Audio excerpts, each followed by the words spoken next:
விடியல் தரும் விளையாட்டு பலம்.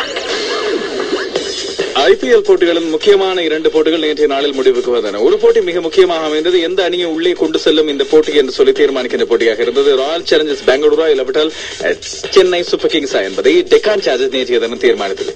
இரண்டாவது அணியை வெளியே அனுப்பியிருக்கின்றது டெக்கான் சார்ஜர்ஸ். அடுத்தடுத்த போட்டிகளில் ஒன்று ராஜஸ்தான் ராயல்ஸை முதலில் தோற்கடித்து அவர்களுக்கான 2ஆம் சுற்று வாய்ப்பை இல்லாமல் செய்தது.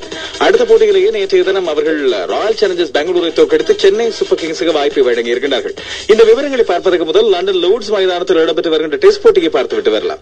இங்கிலாந்து மேற்கிந்திய தீவு அணிகளுக்கு இடையிலான முதலாவது டெஸ்ட் போட்டியில் இன்றைய தினம் இறுதி நாள் ஆட்டம் இடம்பெறவிருக்கிறது. 4 நாள் ஆட்டங்களில் 2 அணிகளும் மாறி மாறி தங்களுக்கான ஆதிக்கங்களை அதிகப்படுத்திக் கொண்டிருந்தாலும் இங்கிலாந்து இந்த போட்டி ஆரம்பித்த முதல் நாளிலிருந்து வெற்றி பெறக்கூடிய அதிகமான வாய்ப்புகளை தன்வசப்படுத்தி இருக்கிறது என்று உறுதியாக நாங்கள் சொல்லலாம். மேற்கிந்திய தீவு முதலாம் இன்னிங்ஸில் இங்கிலாந்து சுருட்டியது 243 ஓட்டங்களுக்கு. பதிலளித்த இங்கிலாந்து அணி 398 ஓட்டங்களை எடுத்தது. நேற்றைய தினம் மேற்கிந்திய தீவில் சந்தபோல், சாமுவேல்ஸ், ராம்தீன், சமி ஆகியோரின் துடுப்பாட்டத்தின் மூலமாக ஒரு போராட்டம் ஒன்றை நிகழ்த்தியிருந்தது. இதன் அடிப்படையில் அவர்கள் 345 ஓட்டங்களை எடுத்திருந்தார்கள். இங்கிலாந்துக்கு இது சவால் விடுக்கக்கூடிய ஓட்ட எண்ணிக்கை இல்லை என்றாலும் போராடக்கூடிய ஓரளவுக்கு போராடக்கூடிய ஒரு ஓட்ட எண்ணிக்கையாக இது மாறியது. சந்தபால் 91 ஓட்டங்களை எடுத்தார். சாமுவேல் 86 ஓட்டங்களை எடுத்தார். இந்த 2 பேருக்கு இடையிலான இணைப்பாடு 157 ஓட்டங்கள். இவர்களை தொடர்ந்து ராம்தீனும் சமியும் தங்களுக்கு இடையில் சில இணைப்பாடு முறை வளர்த்துக் கொண்டார்கள். இந்த இணைப்பாடு மூலமாக 345 ஓட்டங்களை மேற்கிந்திய தீவு அணி எடுத்துக் கொண்டது. பந்து வீச்சில் ஸ்டூவர்ட் ப்ரோட் முதலாம் இன்னிங்ஸில் தான் கைப்பற்றிய 7 விக்கெட்டுகளை தொடர்ந்து 2ஆம் இன்னிங்ஸில் 4 விக்கெட்டுகள், ஸ்வான் 3 விக்கெட்டுகளை வீழ்த்தியிருந்தார். 59 ஓட்டங்களுக்கு 3 விக்கெட்டுகள். தான் விளையாடிய போட்டியில் எல்லாம் இங்கிலாந்து வெற்றியை பெறுகின்ற அதிர்ஷ்டத்தை வழங்கி வருகின்ற டிம் பிரசன் நேற்றைய தினம் 100 ஓட்டங்களுக்கு மேல் கொடுத்திருந்தார். பந்து வீச்சில் இது முதல் தடவையாக அவர் 100 ஓட்டங்களுக்கு மேல் கொடுத்த சந்தர்ப்பமாக அமைகின்றது. இங்கிலாந்துக்கு வெற்றி இலக்கு 191. நேற்றைய நாளின் ஆட்ட முடிவின் போது 2 விக்கெட்டுகளை இழந்து 10 ஓட்டங்கள். இதில் நைட் வாட்ச்மனாக ஆடுகளத்துக்கு வந்த ஜிம்மி அண்டர்சனும் ஆட்டம் இழந்திருந்தார் 6 ஓட்டங்களோடு. கேமர் ரோச் 2 விக்கெட்டுகளை வீழ்த்தியிருந்தார். வீழ்த்தப்பட 2 விக்கெட்டுகளையும் ரோச்சை வீழ்த்தியிருந்தார் என்பது முக்கியமானது. எனவே இன்றைய தினம் மேற்கிந்திய தீவில் தங்களுக்கான வாய்ப்பை உருவாக்கிக் கொள்ளலாம். ஆரம்பத்திலே விக்கெட்டுகளை எடுத்தால் ஆனால் இங்கிலாந்துக்கு இன்னும் 181 ஓட்டங்கள் மாத்திரமே தேவை என்பது முக்கியமானது. IPL நேற்றைய தினம் 2 போட்டிகள் இடம்பெற்றன. முதல் சுற்று ஆட்டங்கள் நேற்றைய நாளில் இடம்பெற்ற ஜெய்ப்பூர் போட்டியோடு முடிவுக்கு வந்தது. ராஜஸ்தான் ராயல்ஸ் மும்பை இந்தியன்ஸ் விளையாடிய அந்த போட்டியில் மும்பை இந்தியன்ஸ் இலகுவாக 10 விக்கெட்டுகளால் வெற்றி கிட்டியது. இந்த போட்டியானது மும்பை இந்தியன்ஸுக்கு எந்த விதமான அதிகப்படியான வாய்ப்புகளை வழங்கப் போவதில்லை. ஆனால் அவர்கள் தொடர்ச்சியாக வெற்றி பெற்றுக் கொண்டு செல்வதால் இது அவர்களுக்கான ஒரு உற்சாகத்தை வழங்கும் என்பது மட்டும் உறுதியாக தெரிகிறது. ராஜஸ்தான் ராயல்ஸ் முதலில் துடுப்படுத்தாடி 162 ஓட்டங்களை எடுத்தது. வாட்சன் 45 ஓட்டங்கள், பினி 30 ஓட்டங்கள், ஷா ஆட்டம் இழக்காமல் 28 ஓட்டங்கள், மெனாரியா 21 ஓட்டங்களை எடுத்திருந்தார். பந்து வீச்சில் தவல் குல்கர் நேற்றைய நாளில் தான் அவருக்கு இந்த IPL முதல் தடவையாக விளையாடும் வாய்ப்பு வழங்கப்பட்டது. 4 ஓவர்கள் ஒரு ஓட்டமற்ற ஓவர் 18 ஓட்டங்களுக்கு 3 விக்கெட்டுகளை வீழ்த்தியிருந்தார். மும்பை இந்தியன்ஸ் தங்களது வெற்றி இலக்கை எந்தவிதமான விக்கெட்டும் இழக்காமலே அடைந்தது. இதில் டெண்டுல்கர் ஆட்டம் இழக்காமல் 58 ஓட்டங்கள், டுவைன் ஸ்மித் ஆட்டம் இழக்காமல் 87 ஓட்டங்களை எடுத்தார். 58 பந்துகளில் 14 ஓட்டங்கள், 3-6 ஓட்டங்களோடு. இதன் அடிப்படையில் போட்டியின் சிறப்பாட்டக்காரர் டுவைன் ஸ்மித் தெரிவானார். இனி டெல்லி டேர்டெவில்ஸ் அணியும் கொல்கத்தா நைட் ரைடர்ஸும் நாளைய தினம் இடம்பெறுகின்ற முதலாவது போட்டியில் சந்திக்கும். அதே வேளையில் சென்னை சூப்பர் கிங்ஸை மும்பை இந்தியன்ஸ் சந்திக்க போனது. இது பற்றிய விளக்கத்தை இந்த போட்டியின் ஸ்கோர் விவரங்களை பார்த்துவிட்டு வருகிறோம். டெக்கான் சார்ஜர்ஸ் அணி நேற்றைய தினம் ராயல் சேலஞ்சர்ஸை 9 ஓட்டங்களால் தோற்கடித்தது. இதன் அடிப்படையில் சென்னைக்கு வாய்ப்பு ஒன்று கிடைத்தது. பின்கதவால் இந்த வாய்ப்பு வழங்கப்பட்டது என்று பல பேர் சொல்லியிருந்தாலும் உண்மையில் போட்டிகளின் அடிப்படையில் இந்த வாய்ப்பு கிடைத்திருக்கின்றது என்பதுதான் சரியான விஷயம். காரணம் 2 அணிகளும் தலா 17 போட்டிகளை எடுத்திருந்தன. ராயல் சேலஞ்சர்ஸும் சென்னை சூப்பர் கிங்ஸும். ஆனால் சென்னையின் நெட் ரன் ரேட் உயர்வாக இருப்பதன் காரணமாக அவர்களுக்கு அடுத்த சுற்றுக்கு செல்லக்கூடிய வாய்ப்பு கிடைத்திருக்கின்றது. டெக்கான் சார்ஜர்ஸ் 132 ஓட்டங்களை பெற்றது. 7 விக்கெட்டுகளை இழந்தது. உண்மையில் ஓட்டங்களை பெறுவதில் சிரமமான ஒரு ஆடுகளத்தில் தடமாறிய ஓட்ட எண்ணிக்கை பெறப்பட்டது. இதிலே மிகச் சிறப்பாக ஆடியவர் என்று சொல்லலாம் JP டூமினி. 53 பந்துகளில் 74 ஓட்டங்களை எடுத்தார். 5-6 ஓட்டங்கள், 4 ஓட்டங்களோடு வேறு யாரும் இவரது ஓட்ட எண்ணிக்கையில் கால்வாசி ஓட்டங்களை கூட பெற்றுக் கொள்ளவில்லை என்பது முக்கியமானது. பந்து வீச்சில் வினய்குமார் 3 விக்கெட்டுகள், ஜாகிர் கான் 2 விக்கெட்டுகளை வீழ்த்தியிருந்தார். முரளி 4 ஓவரில் 30 ஓட்டங்களை கொடுத்து 1 விக்கெட்டை கைப்பற்றிக் கொண்டார். ராயல் சேலஞ்சர்ஸ் பெங்களூர் தங்களது வெற்றி இலக்கை நோக்கி ஆரம்பத்திலிருந்து தடுமாறி வந்தார்கள்.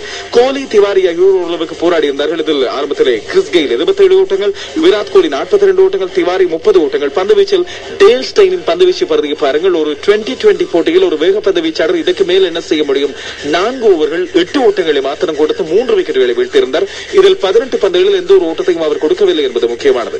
ஆஷிஷ் ரெட்டி 25 ஓட்டங்களுக்கு 3 விக்கெட்டுகள், மிஸ்ரா 26 ஓட்டங்களுக்கு 2 விக்கெட்டுகள். போட்டியின் சிறப்பாட்டக்காராக பொருத்தமாக ஸ்டெயின் தெரிவு செய்யப்பட்டார். இதையடுத்து நேற்றைய தினம் டெக்கான் சார்ஜர்ஸ் 2 விஷயங்களை சாதித்தது. ஒன்று, அவர்கள் 9ஆம் இடத்திலிருந்து 8ஆம் இடத்துக்கு முன்னேறி புனே வாரியர்ஸை 9ஆம் இடத்துக்கு தள்ளிவிட்டார்கள். அதுபோல சென்னைக்கு வாய்ப்பு ஒன்றை கொடுத்திருக்கின்றார்கள். ராஜஸ்தான் ராயல்ஸையும் ராயல் சேலஞ்சர்ஸ் பெங்களூரையும் வெளியே அனுப்பியிருக்கின்றார்கள். இனி IPL முக்கியமான பிளே ஆஃப் என்று சொல்லப்படுகின்ற ஒரு வித்தியாசமான தொடர். இது ஒரு அரையிறுதி மாதிரி சொல்லலாம், தகுதிகான் போட்டி மாதிரி இருக்கலாம்.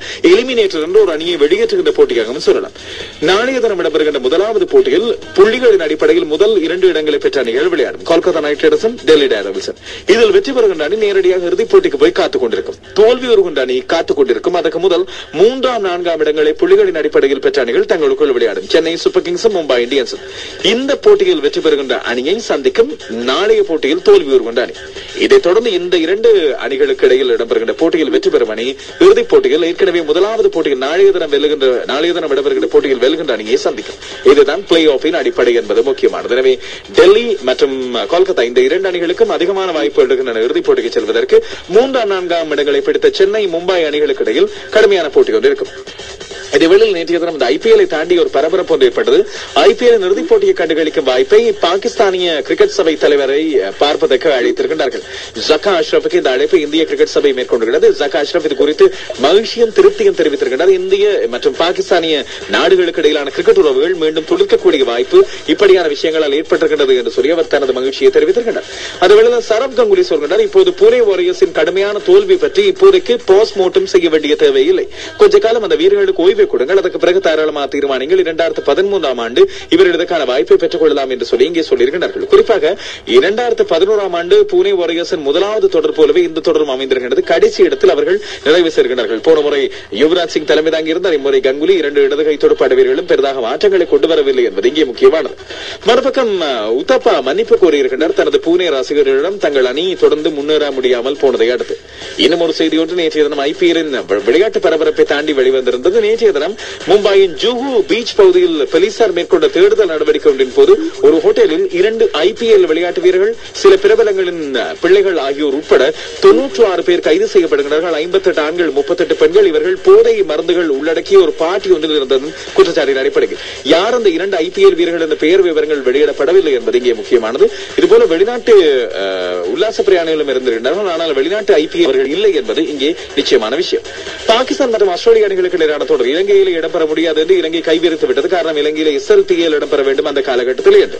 இதையடுத்து இப்பொழுது அவர்கள் வேறொரு பொருத்தமான இடத்தை தேடிக் கொண்டிருக்கிறார்கள். இதில் மலேசியா, இல்லாவிட்டால் சிங்கப்பூர், அப்படி இல்லாவிட்டால் தென்னாப்பிரிக்கா, இல்லாவிட்டால் ஜிம்பாப்வே, இந்த நாடுகளில் ஒன்றில் பாகிஸ்தானும் ஆஸ்திரேலியாவும் விளையாடும் என்று சொல்லி பரவலாக எதிர்பார்க்கப்படுகிறது. இதேவேளையில் இலங்கைக்கான தொடர் இப்பொழுது இலங்கை மற்றும் பாகிஸ்தான் அணிகளுக்கு இடையிலான தொடர் ஆரம்பிக்க போகிறது ஜூன் மாதம் 1ஆம் தேதி.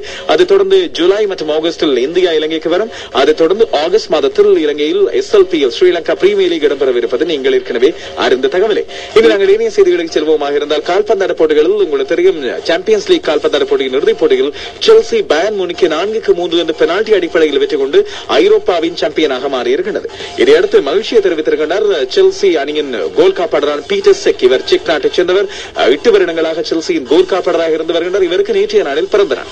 தனக்கான பிறந்த நாள் பரிசாக இந்த சாம்பியன்ஸ் லீக் வெற்றியை எதிர்பார்த்திருந்ததாகவும் இதனால் தனக்கு கேக் தேவைப்படவில்லை என்றும் மகிழ்ச்சியை தெரிவித்திருக்கிறார். ஆனால் செல்சியின் எதிர்காலம் எப்படி இருக்க போகிறது என்ற கேள்வி இப்பொழுது ரோபர்டோ டி மேத்யூ மற்றும் பிரபலமான வீரர்கள் பீட்டர் செக், இதுபோல பிரபலமான செல்சியின் கால்பந்தாட்ட வீரர்கள் ஆகியோரால் இப்பொழுது கேள்வி எழுப்பப்பட்டிருக்கின்றது. குறிப்பாக டிராக்பா மற்றும் டொரஸ் ஆகியோர் எதிர்கால செல்சி அணியை எவ்வாறு வளர்த்தெடுக்க போகின்றோம், எப்படியான விஷயங்களை கொண்டு செல்ல போகின்றோம், இளைய தலைமுறையில் யார் வந்து பொறுப்பெடுத்துக் கொள்ள போகின்றார்கள் என்ற கேள்வியை தங்களுக்குள்ளே எழுப்பிக் கொண்டிருப்பதாக சொல்லப்படுகிறது.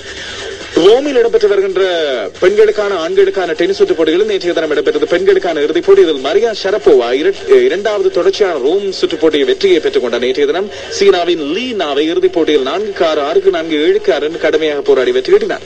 ஏற்கனவே நிலநடுக்கம் ஒரு பக்கம் வடக்கு இத்தாலியை பாதித்திருக்க நேற்றைய தினம் மழை காரணமாக ஆண்களின் ஆட்டம் ஒத்திவைக்கப்படுகிறது. இதையடுத்து நோவாக் ஜோகோவிக் இன்றைய தினம் ரஃபேல் நடாலை இன்றைய தினம் சந்திக்க போகிறார். நேற்றைய தினம் கடுமையான மழை காரணமாக இவர்களது போட்டி இடம்பெறவில்லை.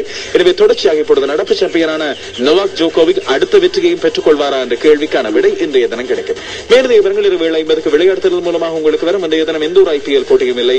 லோர்ட்ஸ் டெஸ்ட் போட்டியின் இறுதி நாள் ஆட்டம் இன்றைய தினம் இடம்பெறவிருக்கின்றது. விடியல் தரும் விளையாட்டு பலம்.